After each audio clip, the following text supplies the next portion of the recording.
to wrap up this section by doing some applications of these vectors. So yep, that's word problem. Some applications and vector projections. We'll actually start with vector projections. That way I actually get the formula to you so that you can use it for your homework tonight. And then we'll do the applications. Okay, so a vector projection. Here's our situation that we're going to have for our vector projection. Let's say we have a vector going this way. We'll call that vector u. And let's say we have another vector. Let's say it's going this way. We'll call that vector v. It really doesn't matter which way they're going. But what I want to do is project vector u onto vector v and see what I get. Well, what do I mean by project? From geometry, we talked about altitudes. So I basically mean draw the altitude here. So that would form a perpendicular. And then this is my result. So right here, this vector that is right on v is the projection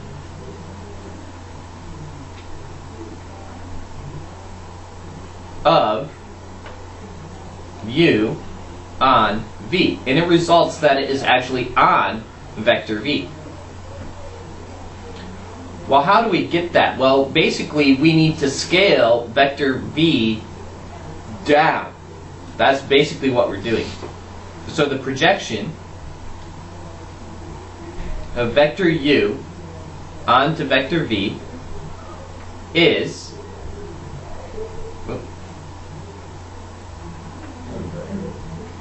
u dot v over the magnitude of v squared times vector v. It looks like a really complicated formula, but its individual parts actually aren't that bad. We've already done our dot product. We've already done finding magnitude. And we've already done scalar multiplication. This part right here is our scale. That's going to give us our scale for how much we need to scale this vector v to get this projection. So, get that formula down and then we can do an example of a vector projection.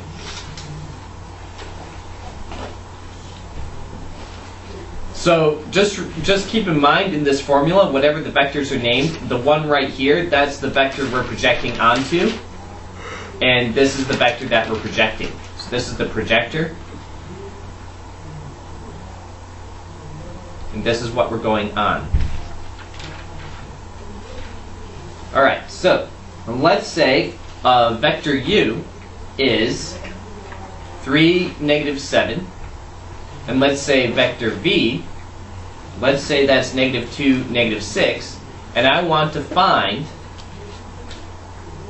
the projection of vector u onto vector v. So I'm going to use my formula. U dot v all over the magnitude of v squared times vector v. Alright, well, let's find the individual parts right here on the left. U dot v is going to be negative 6 plus 42, which is 36. So at the top here, I'm going to have a 36. Now I need the magnitude of v. The magnitude of v is going to be the square root of 4 plus 36, which is the root of 40, which when we reduce that is 2 root 10. Now, this right here I might not want to do because notice in my formula that I end up squaring it in the end anyway. I don't want it that big. So it may be worthwhile to just leave it as this, because I end up squaring it anyway. Hopefully you see what I mean there. So I'm going to have 40 squared. And now I'm going to multiply whatever that is times 2 comma negative 6. So, or that should have been root 40, sorry. Root 40 squared. So I get 36 over 40 times negative 2, negative 6, which is, I can reduce this by dividing by 4.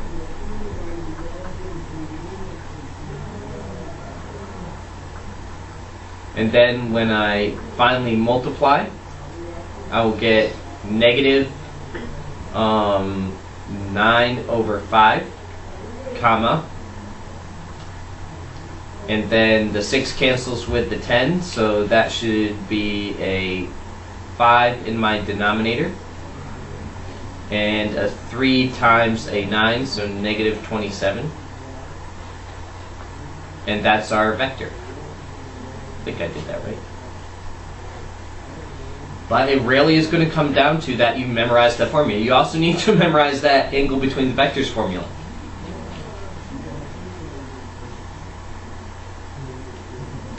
But basically I did each of these pieces and plugged in each of the pieces and then simplified. We'll do one more and then we're going to do the application problem. Or one of them. I can't do all the applications, but I can show you like one of the harder examples of an application of this stuff. Let's say vector u is negative 2, 8, and let's say vector v is 9, negative 3. And I want to find the projection of u onto v. Do not be asking me questions, how do I do this? I don't remember. Look up your formula. We've written it now 3 times. So we have vector v dot vector u over the square of the magnitude of v times vector v. That's the formula. You need to memorize it. So I do each of those parts. U dot v is going to be negative 18 plus negative 24, which is what? Negative 32. 42. Okay, I need the magnitude of v, so that's going to be the square root of 81 plus 9, which is root 90. I'll just go ahead and leave it like that rather than simplify it down because I'm going to end up squaring it anyway. So what does this equal? The projection of u onto v is going to be negative 42 over root 90 squared times vector v. So this is going to be 90, so I have negative 42 over 90 times 9 comma negative 3. That 42 over 90 does simplify down, but someone with a calculator, we just multiply through. What do we get for our final answer?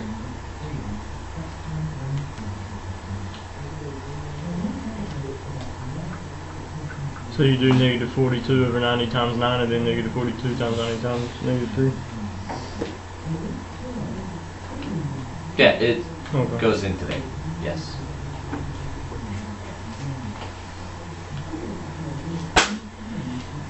That's negative 21 over 5. 7 psi. So what's the first component? Negative 21 over 5. And the second component? 7 over 5. 7 over 5. Okay, that's our vector projection.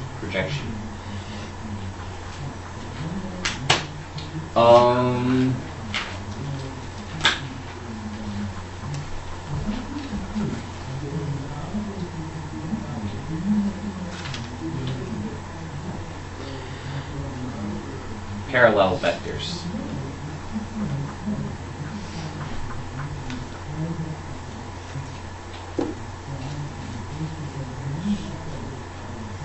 If, for some reason, we cannot find the angle between the vectors, then they're parallel, or if their angle is 0.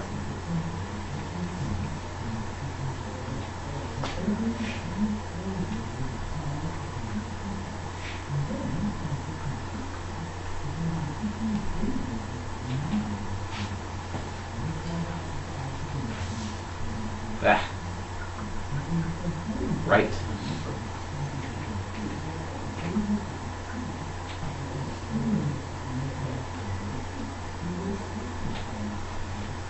You just have to remember that. Okay? So an example of some parallel ones, though.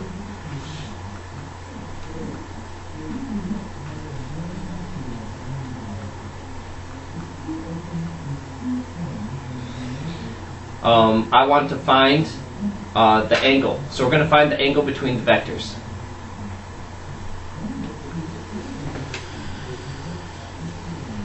Alright, so we have cosine theta equals u dot b over the product of their magnitudes. So u dot b is going to be negative 8. What's 7 times 14? 7 times 14. Mm-hmm. 98.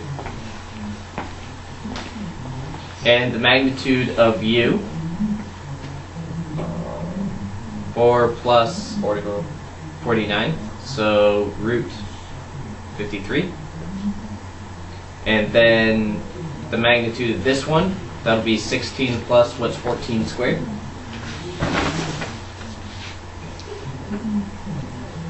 196. 296? 196. And then 196 plus the 16 is? 212. Okay.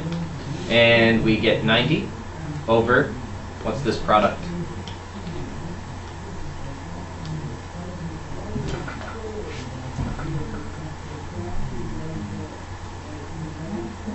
$106. 106. 53 times that? 212? 153 times 106. We did something wrong. Oh, this should be negative. There we go. So this is negative 106. My bad. Okay, add. Because 7 times the 14 should be negative. So negative 106. So we have cosine of theta equals negative 1. Let's inverse cosine that. We get 180, don't we? Inverse cosine negative. So I should put up here or 180.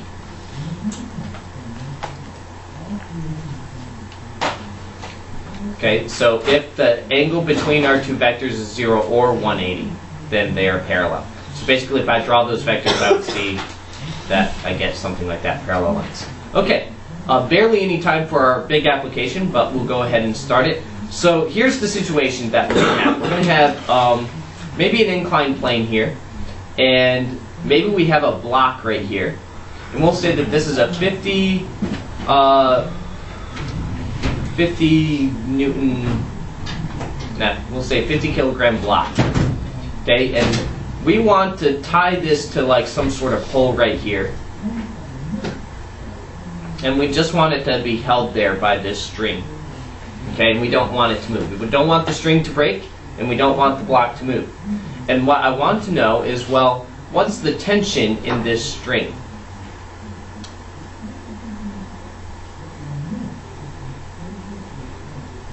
Okay, and this is a reasonable problem to ask because, you know, if we're ever doing anything with cables, we don't want our cable to break. So our situation here is we need to add up, we need to find the net force on this thing. So what are our forces? Now, this surface on this plane is going to have a force perpendicular that keeps that thing from falling through. So this is our normal. We also have gravity pulling it down, so we have gravity. And then, of course, we have this box that wants to slide down the ramp, right? It doesn't want to stay where it is, it wants to slide down. So those are our forces, so I'll just call that the slide. That's what it wants to do. So I want to find the tension in the string. But here's the concept, and then I guess we'll probably have to just stop and finish this concept tomorrow. But the tension in the string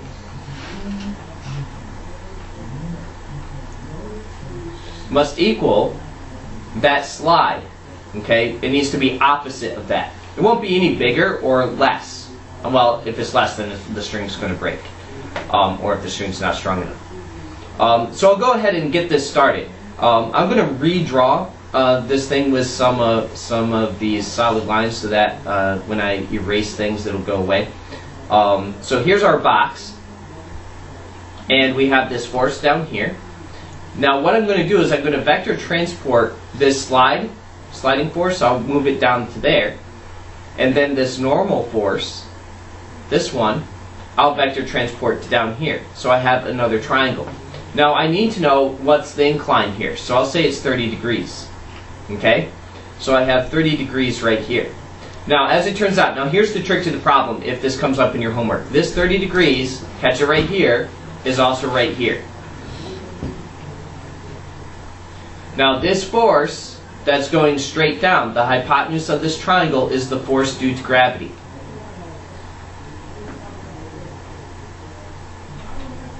That's going to be pretty easy to calculate. The force due to gravity is going to equal 9.81 times whatever the weight is.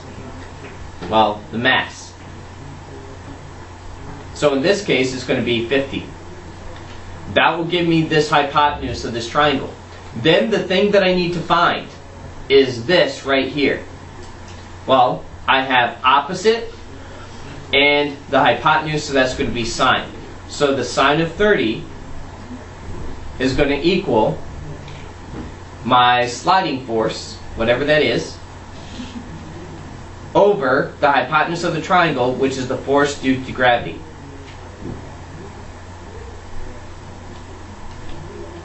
So the sliding force, how much that wants to slide, is the force due to gravity times the sine of 30. Since the tension in the string is going to equal this, when I find this, I found the tension in the string. And we'll finish that tomorrow.